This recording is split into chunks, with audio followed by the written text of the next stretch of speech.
Okay. Ready to push the button? Already done. Okay. Welcome to our webinar today. The topic is using social justice examples in the K-12 mathematics and statistics classroom. Dr. Larry Lesser is our presenter. He's on the faculty at the University of Texas at El Paso in the Mathematical Sciences Department. He also has experience in the secondary education arena as a high school teacher. He's deeply involved in statistics education and has a wealth of useful mathematics and statistics resources available on his website, and that's shown on the screen.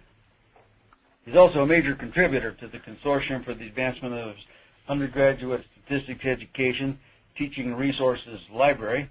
If you go to www.causeweb,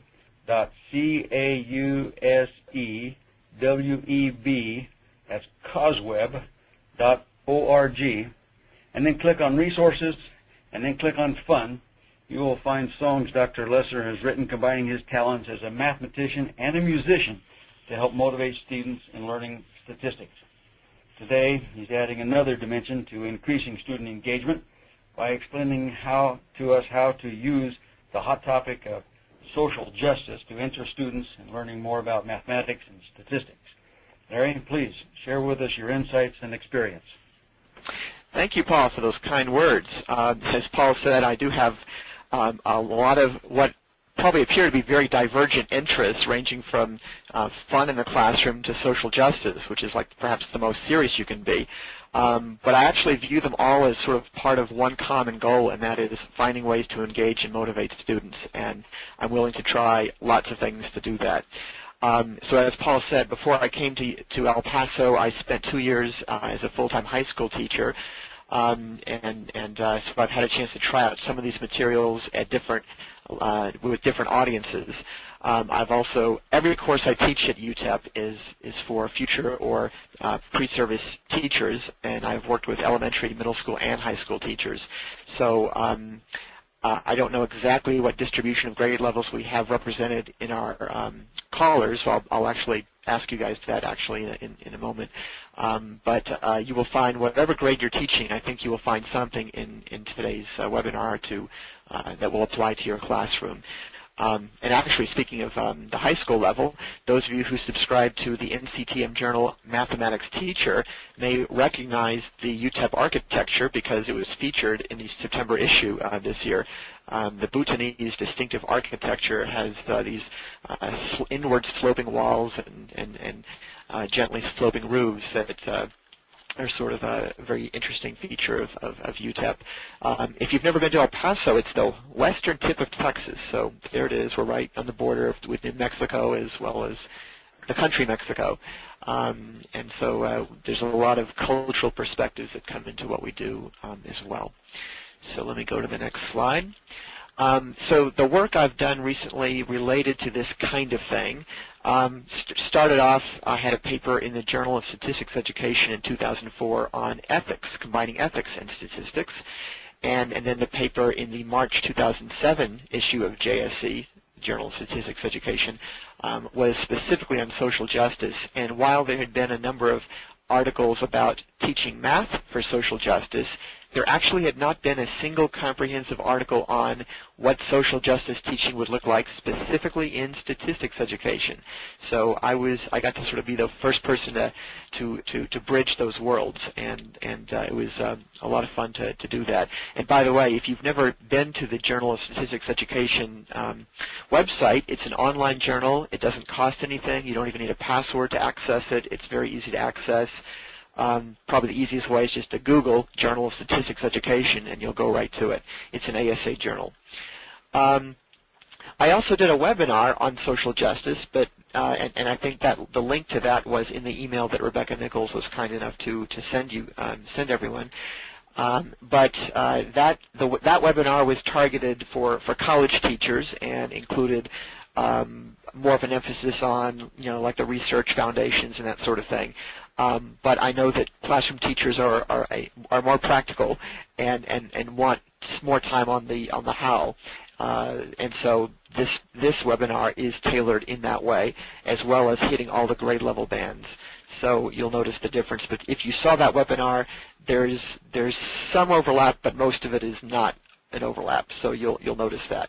But if you find this topic interesting, of course, you're welcome to go to causeweb.org, as Paul mentioned, and watch that webinar for sort of a further perspective at a slightly more technical or sophisticated level in some ways. In the current issue of Noticias de Todos, which is Todos is an organization that aims for mathematics for all, with a particular focus on Latina learners, and I have a connection between those topics in the current issue there. So it's another article I've had recently. And then when the proceedings for the most recent joint statistical meetings comes out, you'll see I have an 8-page paper in there that connects equity to the topic of service learning.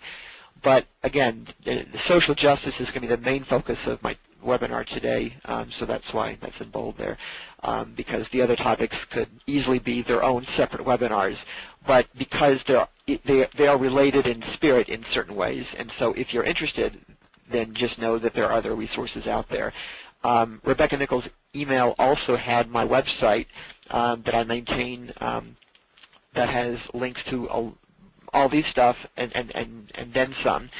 So it's probably the best first thing to go to, and from there you can access lots of different things.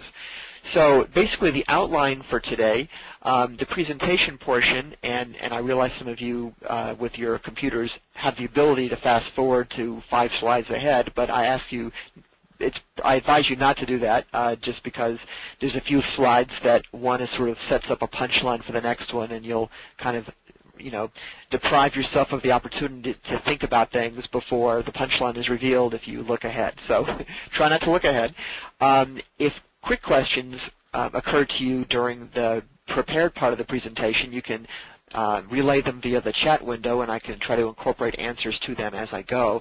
But I'm deliberately planning to leave a very healthy chunk of time afterwards for a very open discussion. So have no fear. You'll have plenty of time to get questions answered.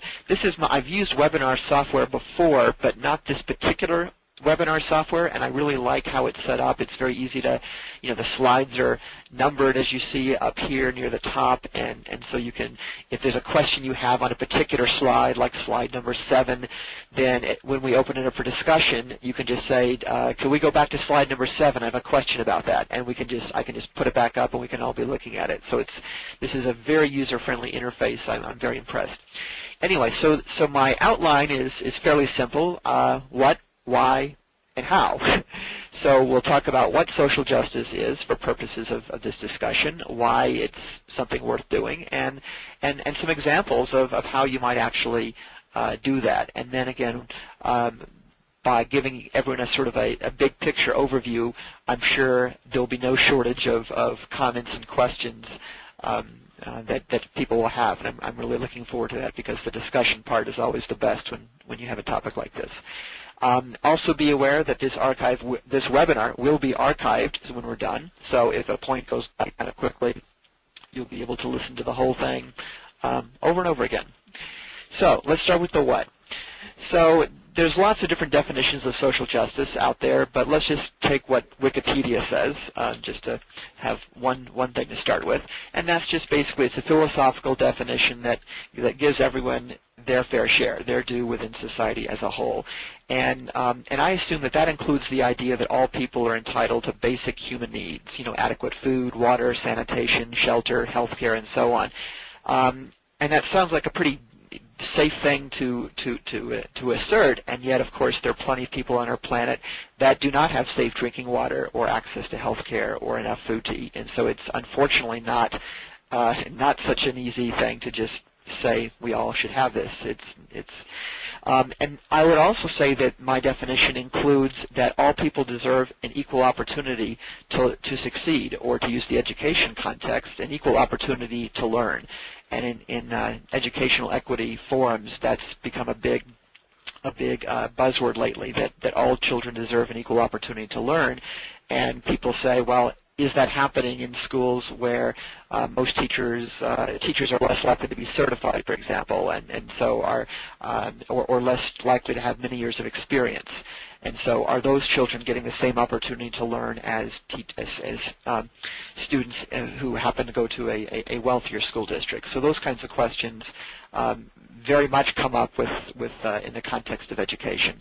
Okay, so then what is teaching statistics with social justice? Well, in my JSC paper, I defined it as the teaching of statistics with non-trivial inclusion of examples related to social justice that offer chances for students to reflect on the context of those examples as they learn or apply the associated statistics content. So that's my working definition, because math people like to start with definitions, so there's mine. Okay, so let's go into the why. Lots of possible reasons on the why. First of all, since this is an ASA webinar, it's relevant to say that this connects to the mission of ASA, which includes the phrase, using our discipline to enhance human welfare. And if you browse the vision, mission, and history page, you will see that the ASA describes its founders as having demonstrated an early commitment to statistical science in service to public welfare, including examination of social issues such as the homeless and the poor. And these areas, even today, members apply their expertise. And so this very much connects to the mission of ASA. I suspect it connects to the mission of almost everyone's educational institution in one form or another. Most educational institutions do have statements about equity and equal opportunity and diversity and service and some version of something like that. The GAZE guidelines recommends using real data, and social justice data is about as real as it gets. It's not simulated data. It's real stuff about really important social issues. It's a great vehicle for critical thinking, because even just to start off, you have to ask, well, what is our operational definition? How do we define poverty in the first place? Before you can start, comparing groups, you have to first define what the variables really mean, and there's lots of definitions out there for things that we might take for granted. And so you're very much engaging students with higher order critical thinking even at the very beginning of a lesson. There's lots of connections with mass media. I'll show you some examples later in this webinar. Social justice issues make the headlines very readily, and so it's really out there, and it doesn't take much of a search to find examples. It's also a great way to make connections with other subjects, especially those among our audience that may be elementary teachers who have to somehow teach all subjects, which is just an amazing thing to do that.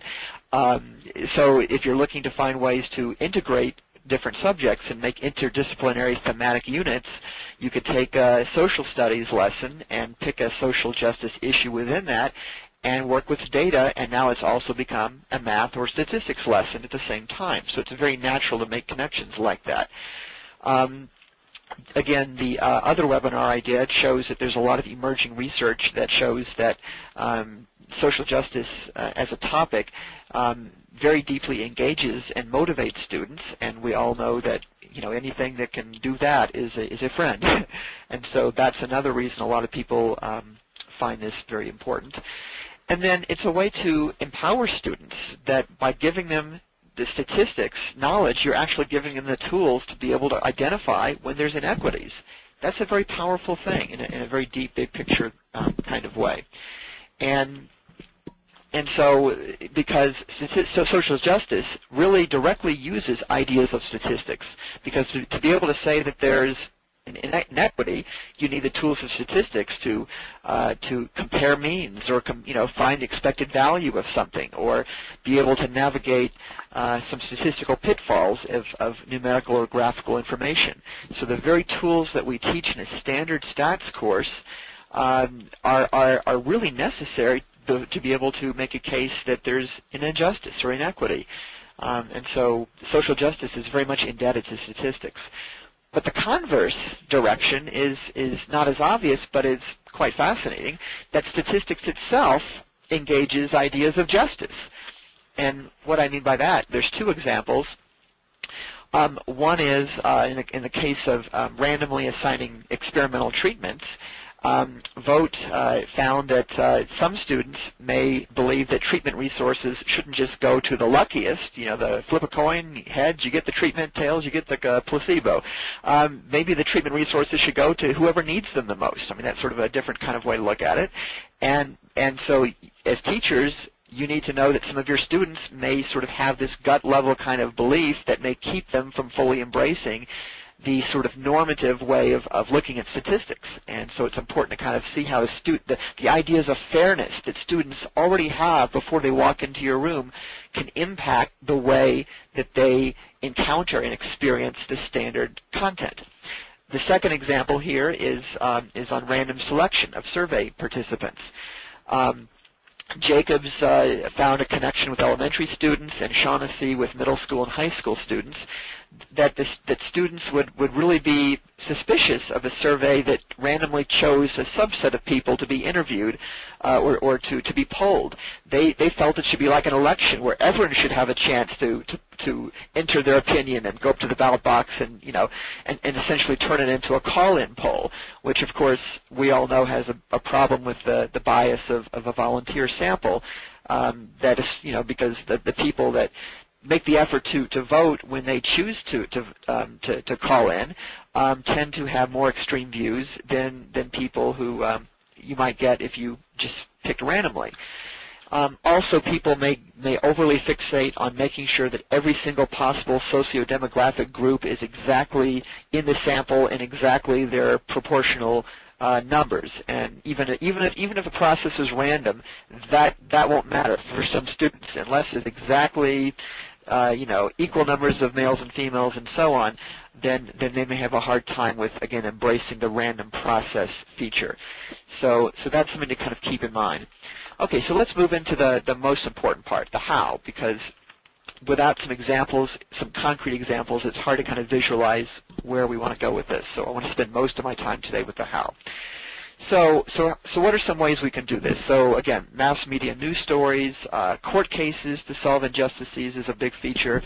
There's some resources out there. For example, there's a website, radicalmath.org, I love that name, that has a database of materials that keeps growing, and you can search that database by either math topic or by social justice topic. So if you're about to be teaching,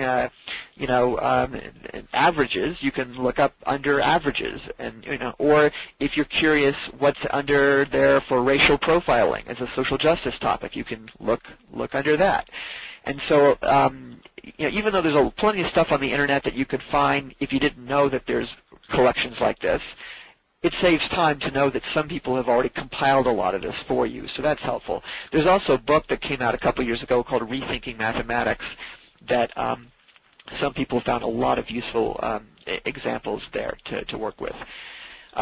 It's a great vehicle for student projects, whether it's a required thing or more of an extra credit or enhancement kind of thing, of course, is up to you, but that's a nice way to sort of, again, make a vehicle for student projects. We already talked about how you can make connections to whatever students are learning in their social studies curriculum. We'll talk also about how the pedagogy really needs to be fairly intentional about how you do things, because obviously there's a way to teach social justice that can, not turn out well and can get out of hand and be too open-ended, and you need to have some structure and be very clear about that structure, like with anything. And also you want to do some thinking about what level your students are at in the pre-K-12 GAZE guidelines. And what I mean by that is, there's these three levels, level A, B, and C. There's sort of a very rough correspondence people try to make that level A is like elementary, level B is middle school, level C is high school. But, of course, it's not quite that exact because there are plenty of people in high school that are still at level A or B, for example. So this is just a developmental level that students are at, regardless of what grade they're in.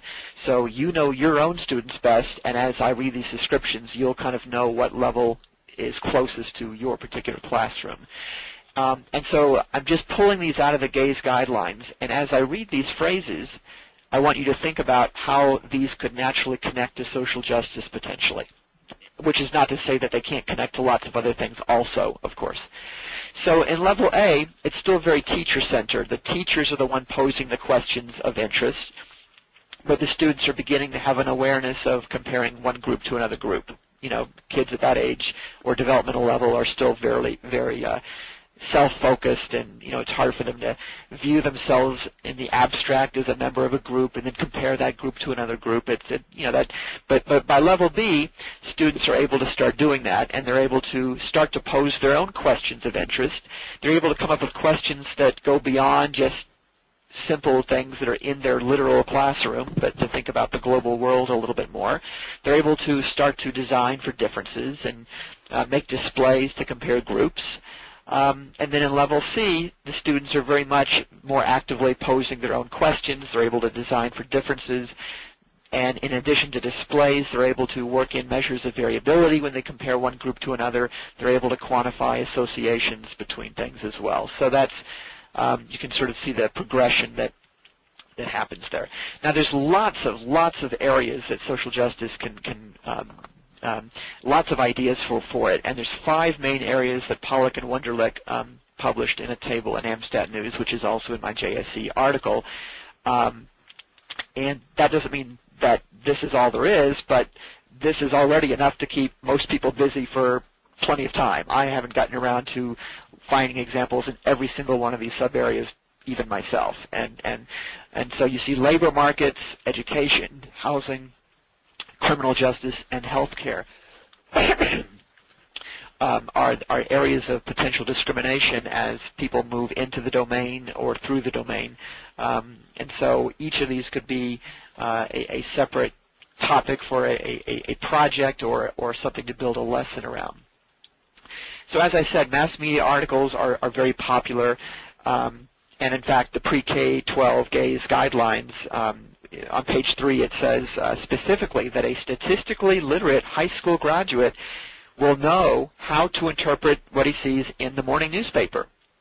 So kids are going to see the newspaper, and being able to unpack that is really important. I mean, they see these kinds of headlines, and so what's going on? What is it? It says there's a study, and it looks like minorities are having to pay more for mortgages or insurance.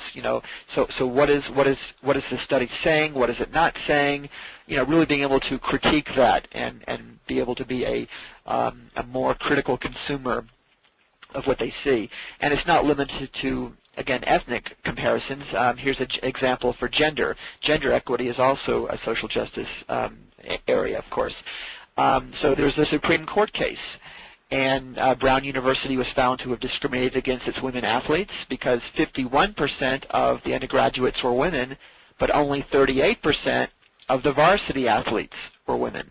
And if the numbers that are circled in this this circled box here has enough information to actually calculate the z-score, and the z-score works out to be like 7 or -7, which is a huge number of standard deviations to be away from the mean. So this is highly statistically significant. And but again, depending on what level your students are at, you can get into the formal hypothesis testing or just talk about it more conceptually and not actually pull out the technical hardware.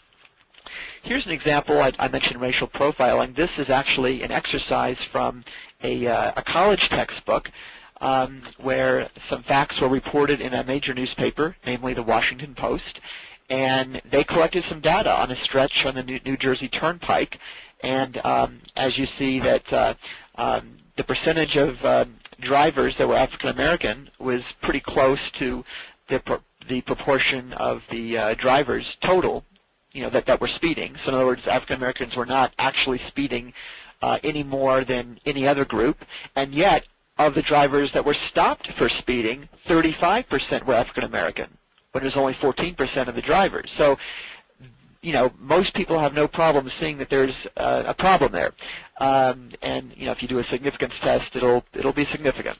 And there's Northeastern University in Boston actually has a whole database specifically on racial profiling. You can get lots of stuff there.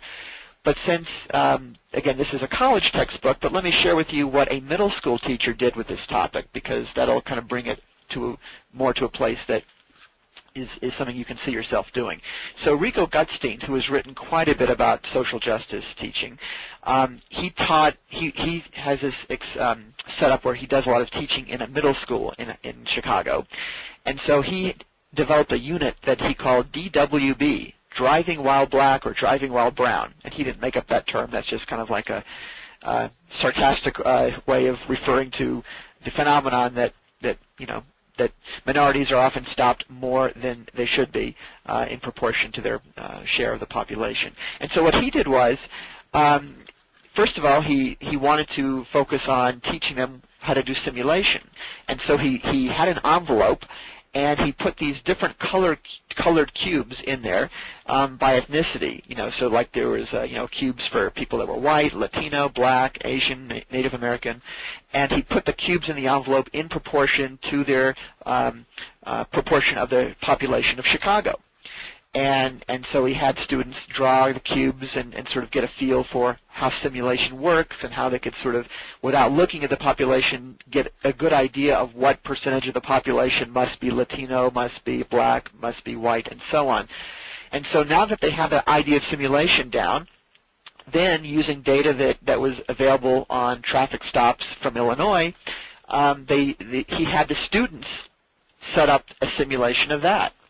And based on that, they were able to make comparisons between the theoretical probabilities and the empirical data. And so the idea of doing simulations and comparing probabilities, those are all very standard topics, but by doing this with this specific context, students now leave this example with greater awareness of what racial profiling is, and they're probably going to remember the stats content better because it was such a memorable and important example that they learned the stats content in. So again, that's, different people will differ on what relative balance they want to have between the social justice part and the stats part, and that's fine. Different people can differ on that. But what I'm saying is, even if you by far want to focus on the learning of the stats, picking a context that's very powerful and memorable is actually one of the best things you can do, even if that's your top goal. And so it doesn't have to be such a radical thing to do this, is what I'm trying to say. Okay, so salary comparisons, that's a big issue with social justice. I see where I probably should not spend quite as much time on a few of these in order to cover a little more ground, so I won't. I'll just say, though, that here's an example of something that can often happen when you're comparing groups. There's something called Simpson's paradox that says that depending on how you aggregate categories, a comparison can actually switch. What you see here is, here's a company, there's support staff and there's executives, and there's men and there's women. Within the support staff, the women are paid more, $30,000 compared to $20,000. And within the executive level category, women are paid $100,000, men are paid less, $90,000. So you might think that, well, then for the overall company, women must be paid more. But if you do the math and work out the weighted average for the women and the weighted average for the men, you see, I'll just show you the answer, you can work it out later, that men actually make more than the women. And specifically, it works out to 90 cents. Women are earning 90 cents to a man's dollar. And so if you're going to start talking about social justice, it's important just to be aware that this kind of thing can happen, because obviously that can lead you to a conclusion that's opposite what may be going on. And again, going back to mass media, you see things with hiring comparisons, so it's the same kind of idea, so I'll just go ahead and show you the punchline, that within social sciences, women might be hired more often than men. Within physical sciences, women might be hired more often than men, and yet overall, men are hired more often than women. And again, to be able to demonstrate this, all you need is fractions, or and percentages and arithmetic. I mean, any middle school student should be able to verify that this happens. Getting insight into why it happens and when it happens and when it doesn't happen is a deeper question, but this is just arithmetic. Fraction arithmetic is all you need to investigate this kind of dynamic. So it's you can do a lot with that. Okay, here's an exercise of a different type that I wrote for the edition that just came out last month of For All Practical Purposes. It's a Math for Liberal Arts textbook. And it makes a cultural connection here. In Malay, the expression for the mean is sama rata, which roughly translates to same rate or same level. And so you can have students literally do this. Take some, counter chips or something and make a stack with 3 chips high, 7 chips high, and 8 chips high. And so you ask the students, how if we want all 3 stacks to be the same, what do we have to do to make that happen? And so the kids will eventually, if they have the chips in front of them, they'll say, well, let's see, if you take 1 off the 7 and give to the 3, and 2 off the 8 and give to the 3, now they're all 6. Okay. And so this, you've just helped them see a conceptual interpretation for the mean, other than just add everything up and divide by the number of numbers. It's a leveling value. The value that the chips each stack would be if all the stacks were the same level is 6, and 6 is the mean. There's another conceptual interpretation of the mean as a balance point, but that's a different interpretation. But the leveling value interpretation is very concrete, and it involves redistribution. And the word redistribution, of course, is a big buzzword, often a loaded buzzword to some people, that comes up in discussions of social justice. For teachers of younger students, there's a book by David Smith called If the World Were a Village, and a lot of elementary teachers like to connect children's literature or, books that are made for kids to be able to read to content. And what they do is, because it's hard to sort of visualize and compare numbers when they're really big and really small, and so David Smith brings it down to imagine the whole world just had 100 people in it. And then he breaks down, those 100 people by nationality, by the language they speak, by their age distribution, religions, food, air, water, education, money, and so on. And so it's a way just to give awareness about our global world, which often we don't see because we just, it's hard to kind of see beyond our city, beyond our state, beyond our country, and the rest of the world doesn't quite mirror us in all the ways that we sometimes assume. So. And how does this connect with social justice? Well, for example, there's enough food in the world to feed everyone if it were just distributed a little differently. So that's one example there. Okay, but distribution of wealth, of course, is what most people focus on when they think about redistribution. So let me just talk about how to visualize inequality, because again, independent of what you think of how this should or shouldn't be addressed, just quantifying and describing what inequality we have is a great vehicle to bring in statistics. Okay, so to get really concrete, because we may have some, I forgot to ask. Speak up. How many people do we have that are elementary teachers? 0, okay. How many middle school teachers? I am. Alicia is. Okay, so we have one middle school, and then the rest of you are high school? Yep. Okay, all right, well, that helps. But since this is going to be archived, there may be an elementary school teacher later who watches this, so I'll still include a little bit for the elementary. And so you can think about creative ways to graph things. This is sort of the idea that you have 10 chairs, each chair represents 10% of the population, and so one person stretches out over 7 chairs, for example, and the other 9 people have to share 3 chairs, and so that's one way to visualize it. Or one way of doing it is taking these numbers here.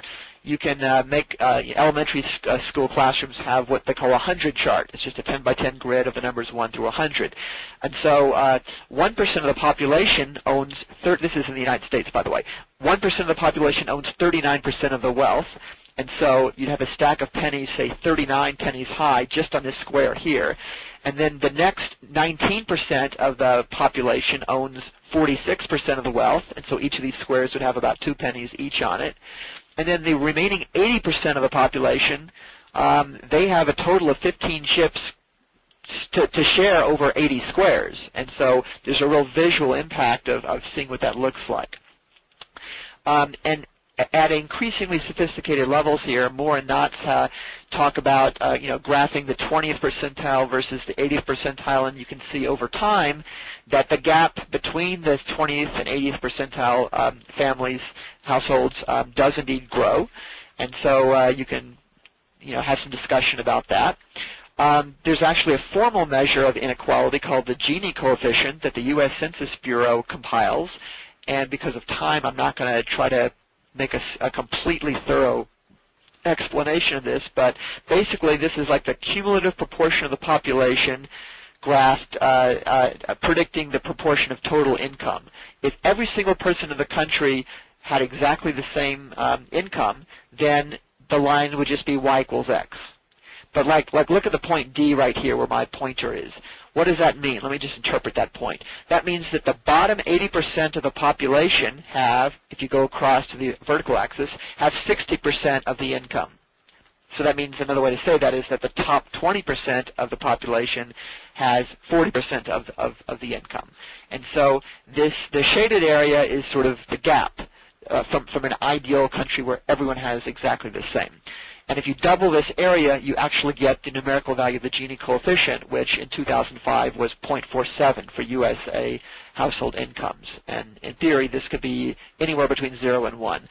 And if you look at the Gini coefficient value over the years for the United States, it has been getting bigger. You know, it was, I forget exactly, but it was around 0.3 something or 0.41 or something just 10 or 15 years ago. And so when people talk about the gap between the rich and the poor growing, there are some statistical ways to really quantify that.